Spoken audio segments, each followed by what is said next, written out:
Hey, welcome everyone, or welcome back to How to Train Your Gavin. I am so excited because this is another In Conversation with episode, and today I get to do it with the queen of middle grade murder mystery, Robin Stevens. Thank you so much for joining me, Robin. And do you want to introduce yourself to the people watching? Yes. Hello, I'm Robin Stevens. I am the author of the Murder Most Unladylike Mysteries series, all the books that are behind Gavin. And my latest book, the 11th book, I think, in the Murder Most Unladylike Mysteries series, the second anthology of short stories, is Once Upon a Crime, and it is out now. Ooh, yes. Speaking of being out now, I do have all of the links in the description box for all the places you can buy it from. So, like Waterstones, independent bookshops, Amazon, all of the good places. I also have all of the links for Robin's socials. Robin also has an incredible YouTube channel. So, please do go and subscribe. It's amazing. What kind of videos do you usually put up on your channel, Robin? So I always put up clips of me reading from the books when new ones come out. I put up announcement videos about what's coming next. I have been doing a lot of recommendation videos. I haven't done as many this year, but I have one going up this week before I head off. So yeah, lots of stuff about me and my books and what I like to read. All of the good stuff. So yes, please do go and subscribe. A link of that is in my description box. And yeah, this will be a spoiler-free chat for Murder Most Unladylike, but most importantly, Once Upon a Crime, which yes, is out now. So I want to raise my coffee to Robin for the amazing success of the entire series and the new release of Once Upon a Crime. So here's to you, Robin. Cheers. Thank you. No problem. Oh, also, I do have a bit of an icebreaker round to begin with. These are questions I didn't quite prepare you for, but they're more fun and more hopefully get to crack the case of Robin Stevens a little bit more to know you more as a person, I would hope. So the first question is, and this is one that Benjamin Dean loves, this is his favorite question, but are you an early bird or a night owl? I think I'm more of an early bird. I definitely write in the mornings better. If I start writing in the afternoon, I get slower and slower and slower. So yeah, early bird, I'm gonna say. Definitely early bird. Awesome. What is something that you like to do that isn't writing or reading or anything to do with books? That is always a hard one because writing and reading used to be my hobby and now it's my job. I Yeah. would say cooking and baking, swimming, taking my dog for walks, watching TV. But yeah, baking probably. Oh my gosh, I would love it if you did some like baking segments on your channel, like in the future, when you're back off your break, because I'm terrible at cooking and baking. So if I could get some, video tutorials of cooking with Robin Stevens, that would be incredible. I So could do maybe, that. That would be cool. I used to bring like baked goods, cookies and stuff to book launches, and then I realized that it might seem like I was trying to poison people having written a book called Arsenic for Tea. So I oh, stopped. But I do love baking, and there are lots of recipes in the back of Cream Buns and Crime, which is my other anthology. The purple anthology with short stories has baking recipes in it as well. Yes, that one. that Yeah. Yeah. I was trying to find it there. Where did I put it again? Yeah, that would be amazing. But also, what a great publicity stunt to have like arsenic in the cookies. Like, fortunately not. Fortunately Great. not. It's a bit like when Agatha Christie went missing. I think Mm-hmm. after the release of Major of Roger Yeah. Ackroyd, I think it is. It Like was that would have been. it was yeah, it was in the 20s and it really got her Yeah, publicity. I don't know if she wanted the publicity, but she oh, definitely got it. yeah, probably not. Well, speaking of like Agatha Christie and kind of mystery stories, for somebody who's a total mystery noob, such as myself, I only ever read middle grade mysteries because they feel safer to me. But do you have like any kind of recommendations of where to start if I was going to dip into like adult mysteries and Ooh. things like that? I do think Christie is a really good place to start, and I think something really one of the most famous ones like Murder on the Orient Express or Death on the Nile or The Body in the Library. I think those are good places to start. Yeah, I would say definitely go with the Christie, see what you think. They really inspired my books. And I started reading them when I was 12. And maybe shouldn't have, and I'm very glad that now kids get murder mysteries written specifically for them. There is such an amazing middle grade mystery and middle grade murder mystery scene. But certainly they're wonderfully like easily written, accessibly written. You whip through them. So yeah, definitely. Nice. I definitely think I need to try and branch out into those that inspired like you and other middle grade authors to see like where those inspirations came from and how they influenced your writing. And I think that would just be so interesting. I will definitely try my hand at reading some of those. This, like, you don't have to answer this one, but do you have any embarrassing author moments that you are okay to share? Well, I mean, nothing like hideously embarrassing, but I'm very clumsy. And once I went to a Waterstones, I remember which Waterstones it was, and I can't. But they made a beautiful display and they filled the table with all of my books and piles of my books. And they put me right in the middle of the table with a space to Yeah. sign. And then they gave me See a where glass this is of water. going. And I just Yeah. went, and I spill all over the books. And, you know, oh gosh, just watching the stock just get covered in water. They were so nice about it, but that was hideously embarrassing. Oh my gosh, I can imagine as well, especially since you hadn't yet started the signing, right? So this was Yeah, like, it was yeah. it was one of the first people who came up to me. It was one of the first fans who, and then I was reaching out to take their book, and I knocked the water. So Oh I now no. don't let people give me water while I'm signing. Good show, but I bet you that fan remembers that forever, and that's like their kind of highlight, I Yes, think. I hope so. And then finally, one of the last like random icebreaker questions is tell me a moment from this past year that has really made you happy. Ooh, I think I'm slightly cheap, but when Death Set Sail came out, the last full-length murder mystery in the series, obviously I wasn't able to, you know, travel to bookstores, wasn't able to do anything with fans, but just getting all of the pictures of fans reading the books and being so excited, that was really lovely. It was a really nice moment of connection with my readers, something I couldn't have in any other way. So yeah, I mean, it has been really hard to be separated from readers of my books because I love, you know, visiting stores. I love meeting fans. But that was a really nice moment of knowing that the books were getting out there even if I couldn't. Kind of the closest thing to kind of being out there in the wild, because I remember you did the Waterstones event as well for Death Set Sail, and you were talking about it in that. Like, I would have loved to have seen that in person, but the fact that like nobody could have like traveled, but like to actually be able to watch that from home Yeah, was just such an incredible experience. I really loved hearing you talk about yeah. that one. So that was the end of like my really random ones, but I do want to know more about like you as a person and you as a writer. So like I would love to know like what your origin story is, like what you did before you became, you know, famous for Murder Most Unladylike. Like what was it that you did? Sounds like a superhero moment. It So is. I was born in America. I was born in California. My dad had a job there, and then we moved to England, to Oxford when I was about sort of 3, 4. So I had the experience of moving countries, a bit like Hazel does in my books, but of course she moved much later. And then I grew up in Oxford. I grew up across the road, literally across the road from the real house where Alice Liddell, who is the inspiration for Alice in Wonderland, lived, Oh, which is a very bookish sort of beginning to my life.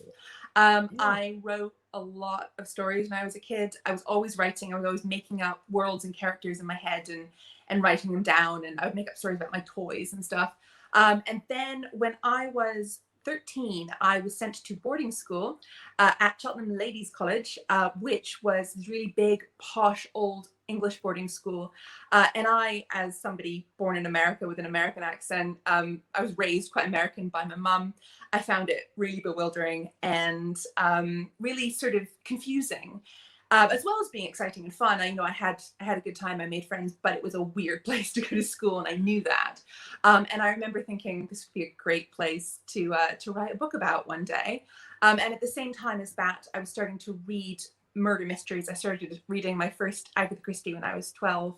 And so I was reading all these murder mysteries. I was going to boarding school at this big posh old school, and those things sort of went together in my head, I think. And I wasn't able to really kind of think about it until I'd left school. I went to university. I studied English, and one day I just sat down and I thought, wouldn't it be great if somebody wrote a book about two kids like me and my friends who discovered a murder at their boarding school and realized it must be one of their teachers. And I couldn't get that idea out of my head. And I just realized I had to write it down. And so for NaNoWriMo in 2010, the month where you're meant to write 50,000 words of a book in a month, I wrote the first 50,000 words of what was going to be Murder Most Unladylike. Then I left it for ages. I went and started working. I did an MA English again. I went to start to work in publishing. I got a job in children's publishing. And at about the same time, I reworked Murder Most Unladylike and started sending it to agents. And then I got an agent for it, which was a big shock. And then I got a publisher for it, which was an even bigger shock. And then it got published. And I really thought, because I was working in children's publishing at that point, I was working at Orion before it became Hachette. And I knew how many books were published every year. I knew the odds. I knew that, it was just so unlikely for a book to sort of get noticed and make it. And I was expecting the book to sell 1,000 copies, and, mostly to my mum and never be seen again. But that was not what happened. And what was originally a 3-book series became a 5-book, and then a 7, and an 8, and 9. And now I'm sitting here, and it's sort of still feels astonishing to me, exciting and amazing and astonishing. So yeah, and I'm now a full-time author again, which I never thought I would be able to be. So that is my story. Living the dream, though. And it sounds like you've worked so hard to get where you are. Like, I remember trying NaNoWriMo and I deleted everything after I wrote it. Like, it's so grueling, and you must have to have such a, inspiration for it as well. Like, it must be just so hard to like go through all of what you've gone through to get to where you are now. Like, honestly, like, congratulations again. It's incredible. And yeah, you definitely need a break. It sounds like you need a break. It's been a long 10 years. Yeah, I can, it sounds, oh gosh, yeah, it's 2010. Like 10, 11 years. I mean, I wasn't, the first book didn't publish until 2014. So I guess really it's been 7 years. But I certainly have been writing about these characters for 10, 11 years, which is amazing. I feel so lucky. That's how long they've been sitting with you. That's it must have made it a lot harder for you to kind of, although saying that, I mean, yeah, we'll talk more about things like specifically with like Daisy and Hazel and everyone like later on. But so I mean, I guess you kind of hit quite a few things there, because I mean, you said that you started writing stories yourself. So like, was there like, you were inspired by Agatha Christie, and I think the golden age of detective fiction you've mentioned before. So like, was that what made you like actually want to write, or like was there like someone in particular or something in particular that made you go, oh, I love reading these stories and I love kind of all of these detective fiction, so I might try my hand at it? Was there something that made you go for it? I think I do think it was the authors that I read: Agatha Christie, Josephine Tey, Ngaio Marsh, Dorothy Sayers, and then more modern crime writers as well. I think I love stories. I love storytelling, and which is why I was writing when I was very young. I always wanted to sort of, I had ideas and I wanted to give them to other people, and you do that by storytelling. But when I discovered murder mysteries, they just felt like the most perfect form of story. They're so sort of regimented. There are all these things that have to happen. There has to be a crime. It has to be solved. I'm a very curious person. I love thinking about sort of who did it and why, and what could have motivated somebody to do a terrible crime. And a murder mystery, a mystery story, lets you think about that, but in a really safe way. You always know justice is going to be done. You always know good is going to prevail. And I was always a kid who really cared about justice, and I got really upset when I saw, injustices, things, people who were not being sort of brought to task for their crimes. But in murder mysteries, they always are. So it just sort of really chimed with, sort of my outlook on the world. And I'm a bit sort of bloodthirsty as well. I think I just want to kind of understand crimes, and it's just, so it always felt really perfect to me. And so I think, I don't know, there was a moment where I was sort of like, I'm going to write my own murder mystery and I have to do this. But it just seemed so obvious to me that that murder mysteries were the kind of stories I wanted to tell. The thing that took me a while was working out how to tell them for children. Because, you know, children's fiction was always what I was most drawn to. That was where I became a reader. Those are the authors I love most when not reading crime fiction. And so it took me ages to work out that I could match the two things together and create children's murder mystery. So would you have now went for like young adult or adult mysteries? Like, was it totally middle grade and children's fiction that you were drawn to from like the beginning of you wanting to write? I don't think I definitely was. Like, all the stories I was reading as a kid were children's fiction, I guess, not surprisingly. But, you know, I loved like Dinah Wynne Jones. I loved Terry Pratchett and Eva Ibbotson and sort of lots of magical fantasy stories. And I think I would just sort of I gravitated towards that age group. And I don't know why that happens. I think every author has sort of an age group that they really focus on and they just sort of feel really comfortable in. And mine was children's.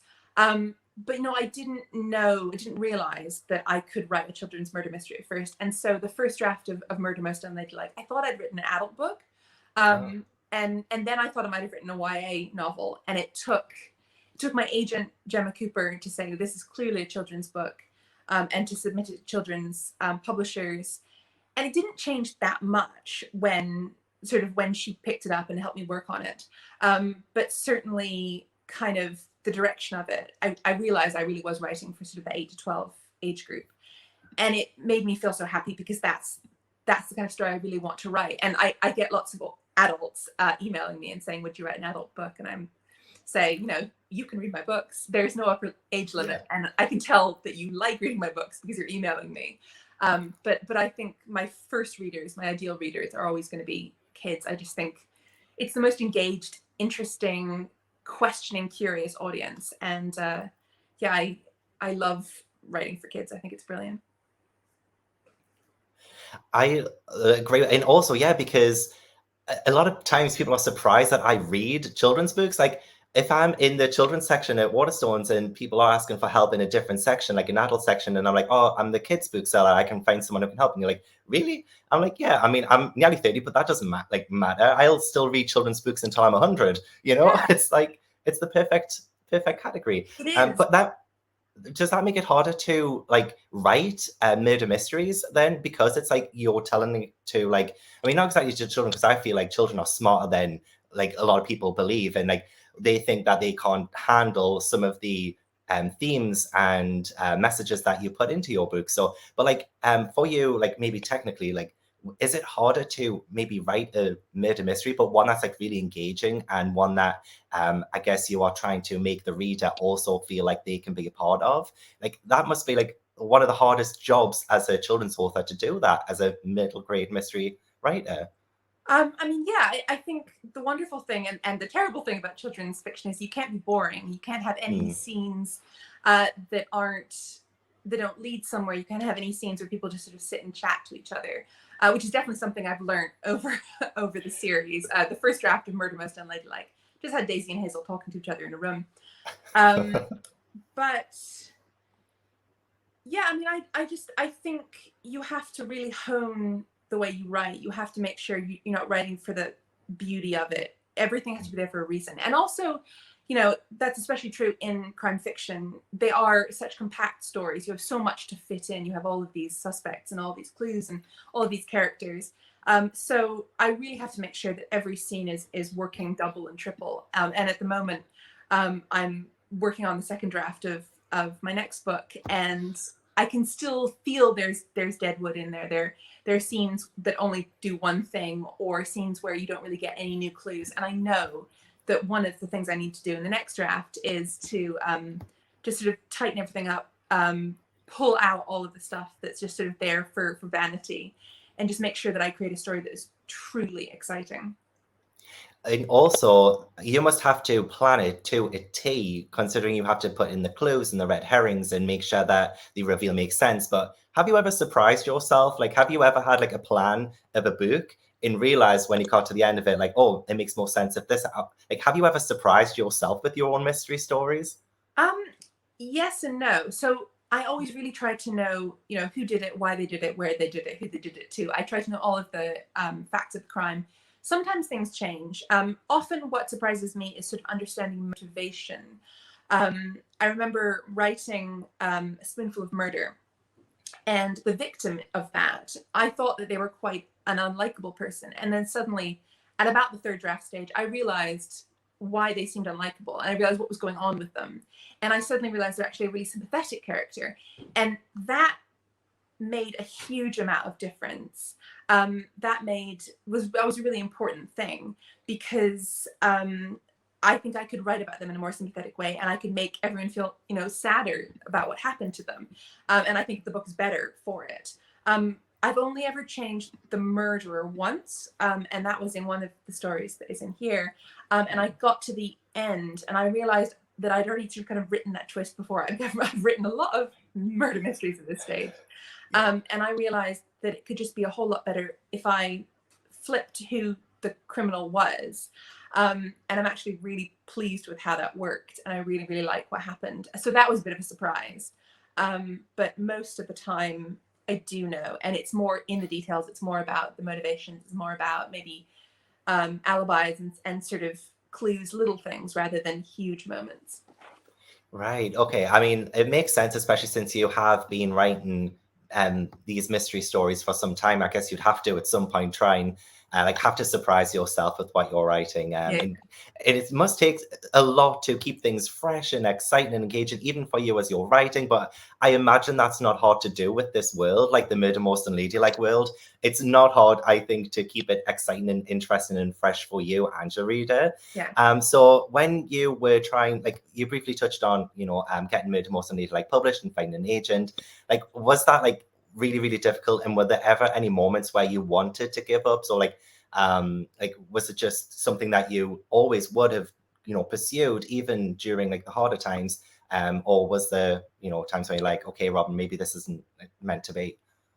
I think every single book I have to struggle with sort of thinking that it's not good enough and I should give up. And I think that's just part of writing. I know there's always the sort of dreaded middle of the book-itis where you just think that you're horrible at writing. The plot idea is horrible. You just pack it all in and like run away. But I also really remember before I got my agent, I got my book deal, really having a moment of despair. And I'd been sending the book out to agents and just, they were all rejecting it. And I thought that meant that the book was intrinsically not good enough. I thought that it meant that it was sort of unfixable. And I didn't really understand what a rejection meant. I didn't understand that, agents can only accept maybe sort of 6 books per year or something like that, and they only accept books that they absolutely adore. And it doesn't matter if every other agent doesn't like your book. If one person does, like, that's all you need. You need one yes. But I didn't understand that, and it really knocked my confidence. And I remember calling my mom and saying, I want to give up. This is terrible. I'll never be published. And she was like, I think you should keep going. It'll be okay. And I was like, no, you're lying to me. This is horrible. And then like a month later, I got a request for a full from Gemma, who's my agent now. And 2 months after that, she emailed me and asked me to represent me, and that was it. That was the one yes I needed.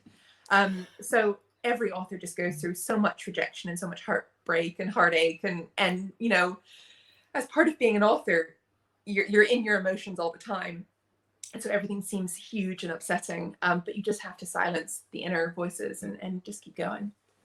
And a huge, huge thank you to Gemma Cooper for bringing your whole world to us. Like, she is a fantastic agent. I love her to bits. Yeah. She has the best clients. Like, her taste is so good. Yeah. Just so many, like, I love all the books she represents. I know they're all my friends, the authors, but even if they weren't, I would buy them and read them because their books are so good. Yeah. So it just shows you that she does have a knack for talent, and she helped you. I do feel like this was meant to be, even if Gemma had have passed, I still feel like the Daisy and Hazel would have, still come into the world somehow. So speaking of those two incredible characters who we've loved and known for 7 years now, well, us for you 10/11 years, were they characters, like, did they come first for the story for you, or was like the story first, or how did they present themselves to you? Was it hard? Was it easy? How was that experience? I mean, they have been in my head for so long that I think I'm sort of starting to get misty about how they started. They were definitely, they came in really early. I remember writing the first draft and nobody else had a name. They were all question mark, question mark, question mark, apart from Daisy and Hazel, who were always called Daisy and Hazel. And who knows where the names came from, and who knows where their characters came from, really. They were always, I think, fairly fully formed. I do remember thinking about Sherlock Holmes when I was making up Daisy and thinking, imagine if Sherlock Holmes, with the sort of the privilege that he has and the sort of coldness and the how cerebral he is, imagine if he had been a little girl at a boarding school, and that kind of helped me create Daisy. Hazel, I think, changed a little bit because she was initially going to be Daisy's sidekick and be the kind of Watson character, and be sort of less, maybe a little bit less intelligent, be sort of following along and writing down in the diary, and Daisy would have these amazing insights. And I think I remember kind of realizing, no, she needs to be a detective in her own right. She needs to be just as clever. And the twist of the series is that she is super smart. And Daisy can't see that at first. Daisy thinks that, she's the lone genius, but Hazel's right there with her, helping her with each case. Daisy wouldn't solve it without Hazel.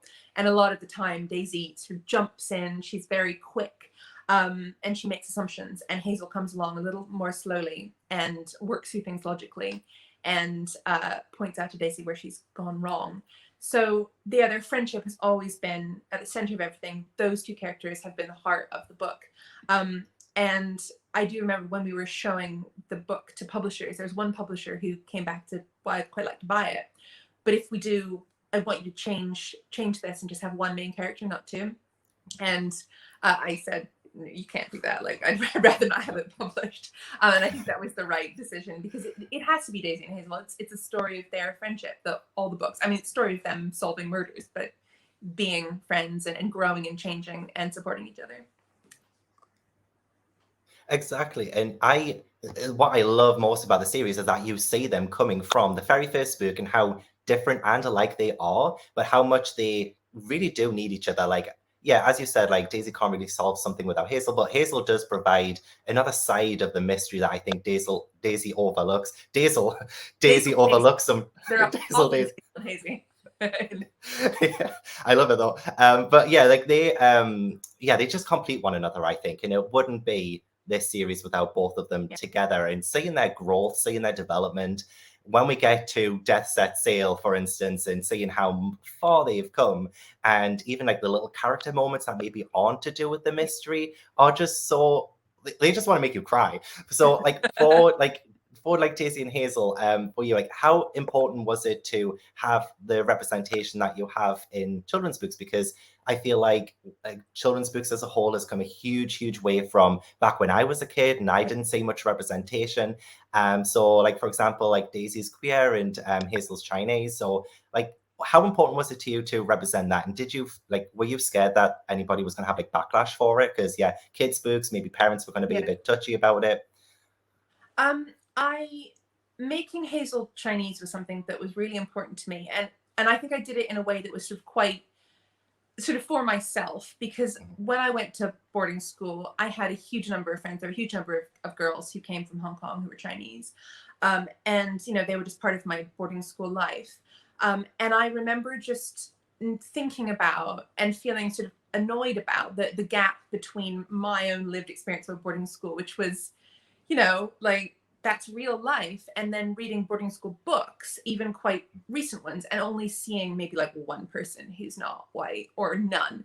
And I just remember thinking, like, that's not real, that's not right. And I knew that when I wanted to write my own boarding school book, I wanted to write about my experience, and that involved a lot of kids with Hazel's background. So it seemed really obvious to me that one of my main characters needed to be Hong Kong Chinese.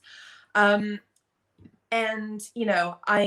I am really glad that I did that. I think that what has really delighted me in the years since then is seeing more and more authors from Asian backgrounds, from sort of lots of different backgrounds, creating their own mystery stories. Because the thing I don't want is to be the only person writing diversely in murder mysteries. That would be ridiculous. You know, like I'm a tiny part of the puzzle. But I think it's really important that everybody is creating worlds that are as diverse as possible. Daisy being queer was something that I think I knew from very early on, kind of in an unexamined way at first, and then it just became really obvious to me. And I was quite anxious about that because at that point, you know, I kind of was connecting with fans more. I was connecting with the public more. And so I understood the stakes a bit more than when I sort of created Hazel's character. And so I knew I needed to get it right. But I also had the fear of just, you know, when I was growing up, when we were growing up, there were no books, like no books with characters who were queer. Like there would often be like one or two, you know, non-white characters in the background, but there was nothing with queer characters. And I didn't understand why for a long time, of course, until I learned about Section 28 as an adult and realized that there had actually, you know, been a ban on it. It wasn't just that nobody thought about it, they couldn't put it in. And that made me feel, you know, angry and upset. And I wanted to sort of, again, do my small bit to help redress the balance. But yeah, it did make me scared because when you grow up not seeing something, you sort of don't believe that actually it's fine. But I'm so glad that I, you know, screwed up the courage to do it. It has been the one thing that fans write to me most about. I think my like number one topic in my inbox still. Kids, you know, so say that they can see themselves in Daisy, that she's made them more confident, that it's helped them come out, it's helped them, you know, sort of connect with friends and family. You know, I have a minuscule number of complaints normally from adults who also grew up in a time when there were no queer characters in children's books and they can't get their head around it. But, you know, it's part of lived reality for kids now, and it's fabulous. And again, we need more of it. And it makes me so pleased again that creators of children's books, as well as the characters in them, are becoming more and more diverse. You know, it's something that needs to change across the industry. It needs to be a sort of industry-wide thing, thinking about who gets to tell the stories, who they're telling stories about. But I'm glad to be a tiny part of a tiny bit of it. You're probably a huge part of that, really. I think, was it during the Death Set Sale event that you did you mention a story about how a girl came up to you during a signing, and I think she whispered to you, "Thank you for making Daisy queer"? Like, did I remember that correctly? No, you did, yeah. It was one of the first ever events that I did after Death Set Sale came out. Not Death Set Sale, sorry. Death in the Spotlight. And yeah, and she was like one of the first kids in the queue, and she like leant really close. She was like, "Thank you for Daisy and Amina," and like ran away. And it was so great. And it was one of the moments I was like, okay, this was worth it. Like, this means something, you know, even if I still didn't know if I was going to get like massive backlash, or, you know, I didn't know if it would, how it would be received. And that was one of the moments where I was like, I think this will be okay. I think kids need this. So yeah, no, I've been so lucky, and it's been a really wonderful thing to watch, definitely. Well, thank you for adding, you know, like naturally the kind of evolution of, you know, kids growing up and, you know, sexuality, or like the way that people feel and their emotions and stuff. It's like, I think really, really important for anyone to see themselves represented. I would have loved it as a kid. I genuinely would. But yeah, so is that kind of why you set the Murder Most Unladylike world in the past? Because I feel like just like going off on the topic about like, say, like Daisy being queer and stuff, like would that be harder to explore like nowadays, because there would have been like more of a, you'd have to have more of a modern view take on it? Or like, although saying that though, you did say like Daisy was a natural progression, so when you first started writing Murder Most Unladylike, that wouldn't have been a thing. But like, does it mean like most of the themes you explore in your stories are like for you like better to explore in the past rather than set in the present day? I think, I mean, I think that the wonderful thing about the past is that it's a great way to write about the present in a sneaky way. You know, people think that they're reading about a fantasy world because, you know, the past history is fantasy to us. We're never going to be able to go back there. There are very few people who were alive in the 1930s. So, I mean, of course there are some, but, you know, the average kid who reads my books does not know actually what happened in the 1930s. So it can be this sort of exciting fantasy moment, pre-phones, pre-internet. So, and I think that helps it sort of feel less scary. So I can have, dead bodies everywhere, and it feels less alarming. Like Sharna Jackson's High Rise Mystery series is absolutely amazing. But I think that the bodies in it hit home harder because you can literally imagine that happening to you and your friends. It feels so current, it feels so real, in a way that Daisy and Hazel feels a bit more at a remove. But I do think that people don't change. The way people think and behave and sort of fall in love with each other, that doesn't change. And so I think that I can really be writing about things I'm thinking about now, people I know now, and that just set it in the 1930s, and sort of have a little bit more cover, maybe, yeah.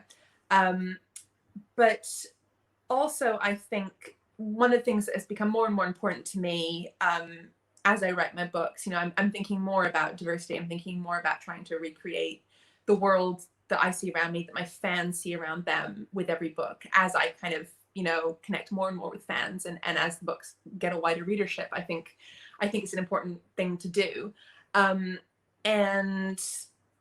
I think that as I do more research as well, I realize how diverse history was, and I make sure that the only people in my books are people who I can kind of basically say, yes, somebody of that background would have been in that place at that time, and I always can. It's something that I think is so interesting. We have this idea of what history was, which is really white and posh, and everybody is sort of talking upper class RP, but that's not the reality. People were immigrating and emigrating and moving around and falling in love with each other, and it always has been there, but it's just been something that has been sort of more hidden, or we're hiding it more now when we think back about history. So yeah, I think it's an important thing to do, to write about I guess, an aspect of the reality of history, which is it was always diverse. Those people were always there, and it's fun to write about them.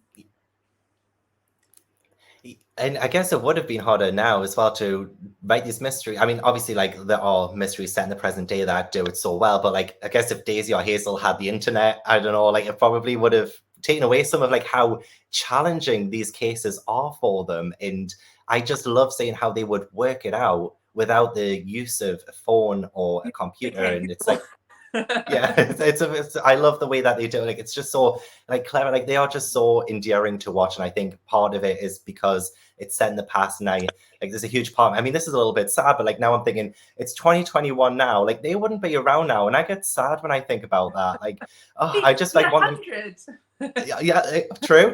They could be. True. I'll believe that. I choose to believe that. So with all of your books, I did want to ask how, like, kind of ranking how each of them were based on how hard they were to write. Because obviously, like, you have such a unique experience writing each and every book. I think you kind of released 2 a year back when, like, I think Arsenic for Tea, First Class Murder and things.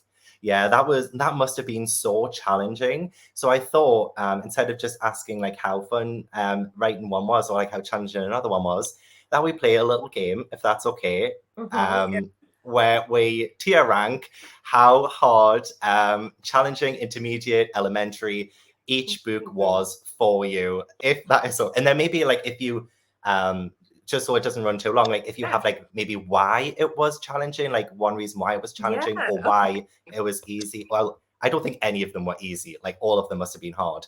So like, let's start at the very beginning. Murder Most Unladylike. Like, where would you rank I that? would say that was challenging. I'd never written a murder mystery before. Again, it was 80,000 words of Daisy and Hazel talking to each other in a room and not really going anywhere at first. And it took me, my agent had to help me sort of sort out my my kind of mystery writing ability. So that was hard. It took, many years to get that one right. I can imagine. First book, hard. First, yeah. Arsenic for Tea, did you feel... I think that was intermediate, because I was like, I've done it before. I've definitely done this once before, I can do it again. I also wrote it. I finished the first draft before Murder Most Unladylike came out. So I had no Right. I had no understanding of sort of people waiting for the book, or, you know, sort of I had no fans at that point to sort of be thinking about. So I was still thinking about what I wanted rather than anyone else. And also I was thinking, I was like, I knew how to write a murder mystery at that point. So I said, okay, I can do it again. No sophomore slump for you. Yeah, no. The sophomore slump was something else. That was Guggenheim mystery, but not arsenic. First Class Murder was, I would say, elementary. That is one of the ones that I found the easiest to write. And I think at that point I was like, oh, I've gotten to the swing. I'm good at this now, which was about to be proven wrong. But at the time, and I had a good idea for it, and I wrote it, and it kept on being a good idea. It just felt like it was going well. I knew what I was writing about. So that one I have really happy memories of. Fantastic book as well. One of my favorite in the series. Thank you. Jolly Foul Play was very difficult. That's right back up to challenging. And I didn't have enough time. I was trying to be a full-time editor, assistant editor, and also write this book, and I was exhausted, and I got myself confused with the facts of the case, I remember, and it just wasn't fitting together. And that was when I decided I had to quit my job and become a full-time author so I could focus on Jolly Foul Play. Otherwise, it probably would never have been published. So that was silver lining. Yeah, that's a silver lining then. Yeah. And then Mistletoe, I think, going to go in. This is really interesting. So Mistletoe was intermediate, I think. That was hard. It took me a long time to write the first draft of that, I remember. But I really enjoyed it. Like, I love Christmas. I love that introduced George, who's one of my favorite characters. I just remember having a good time with that book overall. But it wasn't the hardest, wasn't the easiest. Cream Buns, I'm going to go back down to elementary, I think, because it was like a really fun way of writing, because it was quite sort of chopped up. You know, I wrote little essays for it. I wrote short stories. And I enjoy writing short stories. They feel like less brain work than the big stories, because I'm still making up, you know, mystery, but I'm not creating a huge overarching 60,000 word plot. So yeah. Oh, look, this is going in a beautiful pattern. Spoonful right it is really hard again. Really, really hard.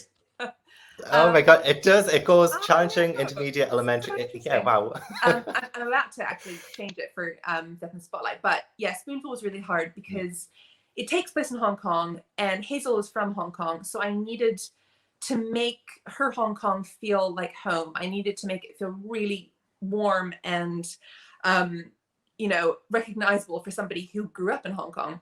And I did not. So I had to do a lot of interviews with people who did, a lot of research. I just really, really, really worked on that book. And I'm proud of what I did as a result, but that was a hard book to write. And then Death in the Spotlight, it actually is elementary for the first time ever, mixing things up.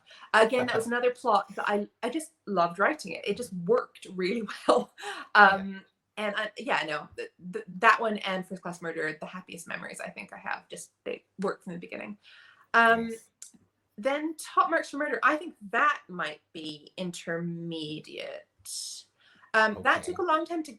There were bits of the plot that didn't fit together for ages. I remember it was a really difficult book to sort of think through, but it wasn't the hardest to write, I don't think. Then Death Set Sail was right up there with extremely, extremely difficult again, because last in the series, also set in Egypt, and I had to do a lot of research to try to make my Egypt seem, realistic. And I got to visit it, which was amazing and really helped me. And then finally, I think probably Once Upon a Crime is intermediate again. Short stories, which is fun, but also it was in the pandemic, which was really difficult, and it was during the first lockdown. So I had about sort of 2 months of just being completely uncreative and uninspired, and just kind of in a state of, I think, just like sheer bewildered panic for 2 months, as I said, I think we all did, as I tried to adapt to like the new reality of life. So it was hard to get going on those stories, but then when I did, it did provide a bit of respite from what was happening in the real world. Almost in the order I wrote them. That is really interesting. Yeah, I love that. I'm gonna like save that because that Yeah. is beautiful. I love, and also just hearing your kind of take on each book as well is just so interesting because I always wonder because with a series of this size, like you have so many different hallmarks or like different, was it touchstones, Yeah. checkpoints kind of thing, like within the series where I guess you as a person has developed and your characters have developed, and it's just like this long journey. So hearing that, honestly, I love that. That was so fun. Really Thank cool. you. Well, it's a great way to talk about Once Upon a Crime then, and this will be spoiler free for everyone. So I guess you can't probably say like too much about like what goes on. But with Once Upon a Crime, you mentioned how challenging that was because it was written during like lockdown and things like that. So one of the stories was, I think, the case of the drowned pearl, Yes. which you Yeah. wrote Yeah. for World Book Day. So that must have given you again like some respite with being able to. Did you like have that one written and then write the other ones? Like, did that help you write this story? Or there was one that was based on a quiz as well, I believe. Is that Yes. correct? So Yes. yeah, this is a really interesting book because there are two stories that were previously published. Like I had written Oh, Drowned Pearl for Drowned Pearl. What? Yeah, and Missing Treasure was written years ago as a companion to Death in the Spotlight, and then Drowned Pearl was a 2020 World Book Day book. So I had those two already, and I really knew that I wanted to bind them up and put them in an anthology so people could read them wherever in the world they were, because quite a few people internationally couldn't get hold of both of those books. And then I had 4 new ones that I had to write. And what is now the case of the second Scream, I created a quiz as part of A Spoonful of Murders publication. And the quiz was to follow Daisy and Hazel as they solved a case on the boat home from Hong Kong. And so that was, I kind of basically wrote like the plan of that story. And then my marketer, Sonia, turned it into an online quiz. But I tweaked a bit from that original plan, and then also I created a kind of a story around it that takes place after Death Set Sail. So even if you did the online quiz like 3 years ago, there's a totally new part of that story that you will really want to read if you have read Death Set Sail and you want to know what happened after it. And then I wrote 3 new stories. The Junior Pinkertons, what happened to them pre-Death Set Sail, and it's also a sort of my own take on my favorite Sherlock Holmes story, which is The Hound of the Baskervilles, and a story that I wrote way back in 2017, which is the story of Uncle Felix and Aunt Lucy's wedding, and I wrote that for my first wedding anniversary, and it's now been published for the first time. And then the story of May, Hazel's little sister May, which it takes place right after the beginning of World War II, and is hopefully a sort of bridge between Murder Most Unladylike and the new series I'm working on, which is called The Ministry of Unladylike Activity. So yeah, this anthology has been years in the making, even though I really did most of it last year during that lockdown. yeah, and it just, I love when you said before as well how you kind of do enjoy writing the mini mysteries. It's like, but also, like, is that not harder as well because you have to use less words to give more clues and more time to this mystery? So, like, Yeah. what, like, how is it like easier for you to write these? I mean, you have to come up with new ideas each time. So I had to have 6 ideas for this one. But sometimes I think it's just simpler because I know I can do less. Like I can only have like 2 suspects, 3 suspects per mystery, and so I'm making up fewer new characters. I can only have like 1 or 2 clues. They can only go wrong once, maybe. So it's a much more like tight story to write, and I can't let myself sort of go off on kind of random tangents. And there are some ideas also that I think just are short stories. They wouldn't fit a proper book, like the one in May, Wong and the Deadly Flat, which was an idea that I've had in my head for years. And I heard somebody tell a story on a podcast that I listened to years ago, a true crime podcast. And it was such a creepy story that I couldn't get out of my head. And it never fit into a full length book because it's such a short incident. But I knew I wanted to write about it, and I was like, okay, this is my chance. It's a short story. I can I can go ahead and use that idea, and that is the idea.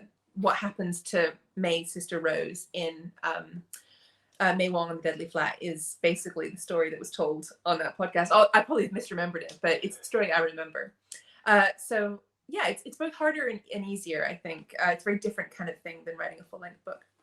Probably a bit of a palate cleanser as well when you're writing these full-length mysteries, and then you can do like little bite-sized ones that you can just, eat at once kind of thing. Yeah. And is this a horrible question? Like, do you have a personal favorite from this short story collection? I mean, I do love them all. I think the Uninvited Guest is very personal to me because it's sort of the sort of setting and the circumstances of the wedding, in terms of sort of little details are kind of like things that were sort of part of my wedding. So I quite like that one. I do also like the May Wong one as well. I think it was really fun to write in May's voice, and I do like that sort of creepy story idea. I think it's cool. I love scary. I love like all the creepy vibes and stuff. I think middle grade as well does it so well. There's just so many darker middle grades and children's stories, and I think that story did it fantastically as well. With Once Upon a Crime having just been released as well, how did you celebrate release date? Was it last Thursday? I know you did. Yeah, it was last Thursday. Yeah. What did I do? I went and saw the book in bookstores. I went to Oxford, Waterstones, and Blackwell's, and I saw it there, and I sort of snuck in and signed a couple copies, which was exciting. I also got my sofa cleaned, which, I mean, the height of authors is stardom. It's got a completely different color. It's wonderful. Oh my gosh. I didn't. It is hard to really celebrate, I think, which I think we're all discovering in the pandemic. It's really hard to sort of, have the kind of celebrations that you would want to have and see friends and see fans, and but it was really nice to do the Waterstones event last week, and to be doing this now. It's nice to be talking to people about the book, and it makes it feel more real. Yeah, well, Ari the sofa. I mean, I've just moved house, like in my first house, and honestly, like home things like that make me so happy and excited. So I can imagine just how incredibly refreshing that is, just like to have a clean sofa, and I love that. And also, being in different Waterstones, I would love it if you ever came up to the Northeast and visited all the lovely Waterstones up here after, like, when things are better. I know. I would love to. I mean, I used to, like, in previous years, I would do bookshop tours every time, and I would plan out different parts of the UK and Ireland to go to, and I just, of course, haven't been able to do that for the last year and a half. But in 2022, pandemic permitting, I will have a new series. I will have the first Ministry of Unladylike activity book, and if that's not a good excuse to go and hit as many bookstores around the country as I can, I don't know what is. I think I'm hoping to be on the road for quite a while. So fingers crossed, people will have a lot of opportunities to meet me in actual person and get the book signed. I am manifesting it. I am making it happen, putting it out in the universe that it's going to happen. And it's a great segue actually into talking about the future, because as you just mentioned, yes, you have the Ministry of Unladylike activity, which I have a bookmark here for, which there it is. Yeah, this is it. And honestly, I had to get, well, I got 3 of them. I've got 2 more on the shelves. But is there anything at all you can tell us? Like, can you tease us about, well, 1, what it's going to be about, and 2, like any kind of How to Train Your Gavin exclusives, because I love an exclusive. So it is, I have written the second draft of it, as I said earlier. It takes place in autumn 1940. So right when the Blitz was happening, and it is an evacuee book. May and a friend become evacuees and go to this big posh country house, where they meet the other detective in the gang, and they also come upon a murder. So it's World War II, it's evacuees, it's a country house mystery, and it is sort of the origin story of the next generation of my detectives. May, of course, is a character we all know about. and been introduced to, especially in Once Upon a Crime. And she is going to be joined by these two totally new characters who I can't talk about yet, because I think we want to announce them next year, a bit closer to the book's publication. And also there's still tiny things I'm tweaking about sort of their background and who they are. But I have a pretty clear idea, and I certainly know that one of the two new detectives is the other narrator. So it's partly May and it's partly this new detective. And ultimately, that new character is going to be the narrator of the series. I think May is a bit like Daisy in that she's quite impatient and impetuous, and I don't know that she would sit down and write a whole book. I think she could do half a book, which is what she's done in the first Ministry book. But I think she more wants to focus on spying and detection.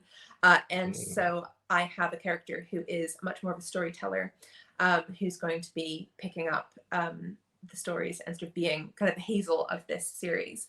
And you'll also meet a lot of your favorite characters from the MMU series. They will be back. They will be there as adults, as background characters. Even though May and her friends are going to be taking the spotlight.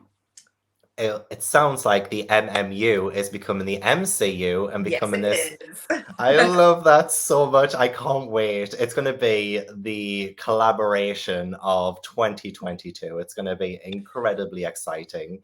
And yeah, the covers, I mean, obviously, it's probably a bit too early for the cover, but I'd imagine you want to continue like a kind of similar cover vibe too. I honestly don't know, and that's not me holding anything back. People started asking, and I haven't seen any cover directions. I haven't seen logos or anything. I don't know anything about the way we're going to go. So I'm as excited as you are to find out what it will be. I suspect we will be announcing when I'm back. I'll be back in February 22, and I think after that point we'll start all the news will start flowing out, and you'll get covers and logos and character development and all that stuff. So yeah, next year is going to be a very exciting year. Yeah, I mean, I only ask because your covers are some of the best covers out there. These are some gorgeous. I almost forgot to ask. Cover designer. Who are they? And like, are you like so chuffed with how your books have turned out? Absolutely. So the illustrator is Nina Tara, who has done every single one of my MMU books, and I think they're beautiful illustrations. The initial designer was Laura Bird way back in the day, and now I have Jan Bielecki, who is my designer at Puffin. And I just think every book looks more fantastic, and they're so iconic. I have a lot of international editions, and most of them have taken the look of these covers and Nina's illustrations, and I think they're fab. So yeah, I'm a very lucky author, and I'm excited to see how we can follow these covers because they're so beautiful. Well, yeah, we're excited to find out too. And as you said, you're going on a break, but you also have a kind of like an anthology filled with loads of different authors coming out soon called the Very Merry Murder Club, October 28th. That comes out. Can you tell us a little bit about that and how that came about? Yes. So in a couple of years ago, Egmont did an anthology called Mystery and Mayhem. And it was a group of children's mystery writers, and I was one of them, and we all contributed a story. And that was such a fun project to be part of. And it kind of, I think it was a really good example of who was writing mystery stories at that point, and who was working in children's fiction. And last year, the people at Now Farshore got back in touch and said maybe we could do a sort of updated edition of this. And it just really seemed like, who is working in children's fiction, children's crime fiction has changed so much in just a few years, 4 or 5 years. And it felt like the perfect opportunity to sort of reintroduce crime fiction fans to the new authors working in the genre. And so Serena Patel and I are co-editors on it, and we chose our favorite new, mostly new, 1 or 2 established children's writers, and they have all written 13 authors, and they've all written their own wintry mystery stories, and they are so good. They're so creepy and funny and puzzling, and a lot of them are murders, which I love. And that is out on the 28th of October from Far Shore, illustrated by Harry Woodgate. I did not have time to write one of the stories, but I kind of think that's great because I'm able to just introduce it, take a back seat, and let these 13 authors sort of speak for themselves. And the stories are so good.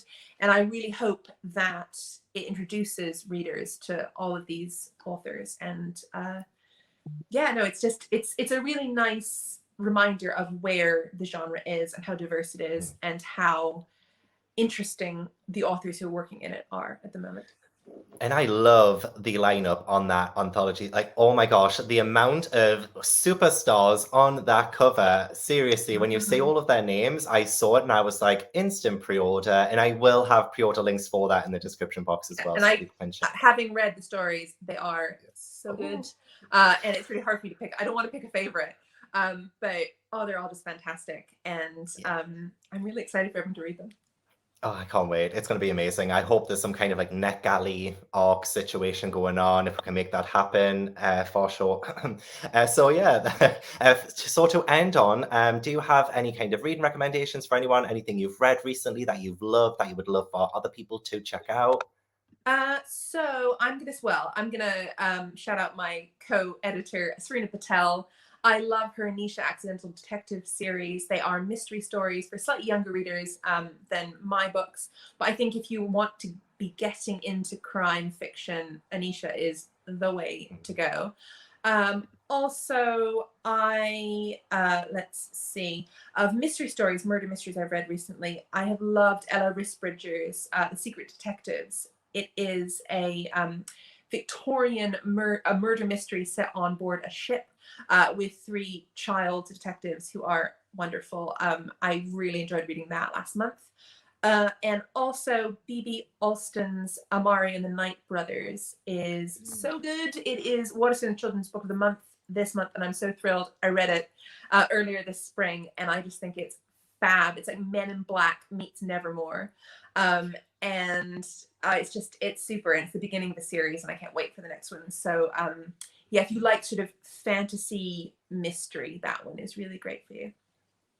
Oh my gosh, yes, I 100% agree with that. Secret Detectives just came into Waterstones the other day as well, and it was you, like, we had a whole stack of them, and I was like, ooh, maybe I need to check this out because this looks really good. So I would definitely do that now based on your recommendation. Thank you so much for that.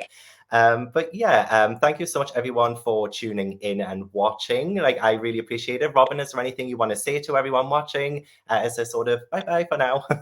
I mean, I think bye-bye for now, and thank you so much for watching this, for reading my books, for the fact that I have managed to get to 9 murder mysteries and 2 anthologies. And I'm starting a new series that is all down to people engaging with the books, loving them, talking about them, buying them. So I am an incredibly lucky author, and I can't wait to be back in 2022, hopefully to be talking about my new series and meeting people in person and visiting you in person. I really hope. Oh my gosh, me too. You always have a home up here in Gateshead / Newcastle. It's been great. And honestly, thank you so much for joining. I know you've been super busy. You're about to have your break, and I'm so excited for you to refresh, rejuvenate, and come back bigger and stronger than ever. So yeah, thank you again. Thank you so much, Robin, for tuning in, for being part of this interview. I mean, you have watched along as well, I guess.